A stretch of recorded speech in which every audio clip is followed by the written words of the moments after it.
Alain, propos sur la religion. Commémoration. Les animaux ont la mémoire aussi bonne que nous. Un cheval reconnaît, après des années, le tournant qui mène à la bonne auberge, et le chien qui a trouvé un lièvre en un certain buisson ne manque jamais d'y regarder, et tout étonné que le lièvre manque.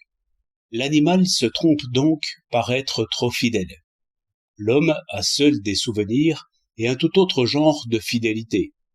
Les souvenirs sont un mélange du vrai et du faux, que la rêverie compose avec bonheur. Mémoire est adaptation. J'apprends un mouvement pour chaque situation. Souvenir est plutôt un refus de s'adapter et une volonté de tenir l'homme dans la situation de roi. Qui se souvient fait des immortels. Ce que l'on remarque dans les animaux, c'est qu'ils ne font point de commémoration, ni de monument, ni de statue. Ils célèbrent les fêtes de nature comme nous, et mieux que nous. Au reste, l'anémone et la violette célèbrent le printemps non moins que le font le merle et le loriot. Ce n'est toujours qu'adaptation. C'est pourquoi les sociétés d'animaux font voir un oubli étonnant en même temps qu'une mémoire merveilleuse. Chaque fourmi sait ce qu'une fourmi doit faire, mais, autant que nous savons, elle n'en fait point honneur à quelque illustre fourmi morte depuis longtemps.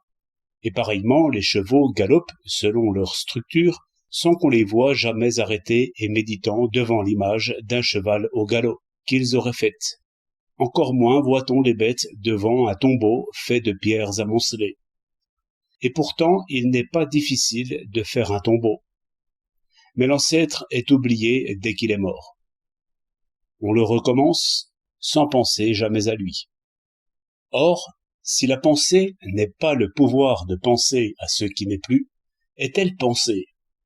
Et cette société des bêtes, qui n'est que de présence, est-elle société? Auguste Comte, qui a poussé fort loin ce genre de remarques, conclut qu'il n'y a point de sociétés animales, et finalement définit la société par le culte des morts, idée immense et qui n'a pas été suivie.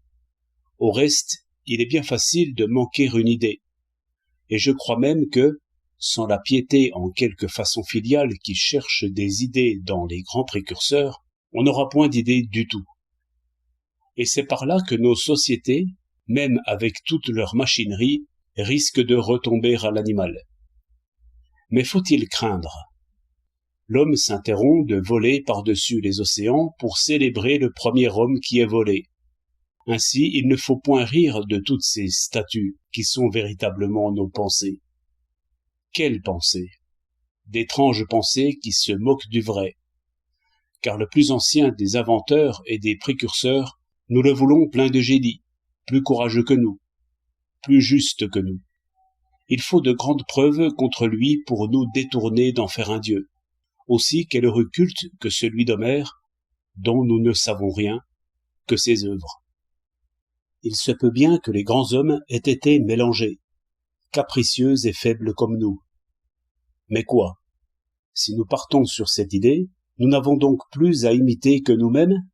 La triste psychologie régnerait? Je conviens qu'il n'est pas facile d'admirer un homme vivant. Lui-même nous décourage. Seulement, dès qu'il est mort, un choix se fait. La piété filiale le rétablit d'après le bonheur d'admirer, qui est l'essentielle consolation. À chaque foyer se composent les dieux du foyer, et tous ces efforts, qui sont réellement des prières, se rassemblent pour élever les statues des grands hommes, plus grands et plus beaux que nous. Ils sont nos modèles, désormais, et nos législateurs. Tout homme imite un homme plus grand que nature, que ce soit son père, ou son maître, ou César, ou Socrate. Et de là vient que l'homme se tire un peu au-dessus de lui-même. Le progrès se fait donc par la légende, et au contraire, par l'histoire exacte, on arriverait vite à se prendre au-dessous de soi.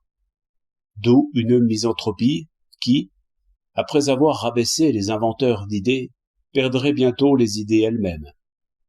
Comte en est lui-même un exemple, car j'ai remarqué que ceux qui pensent mal de lui manquent bien aisément la présente idée, quoiqu'ils connaissent la célèbre formule « les morts gouvernent les vivants ».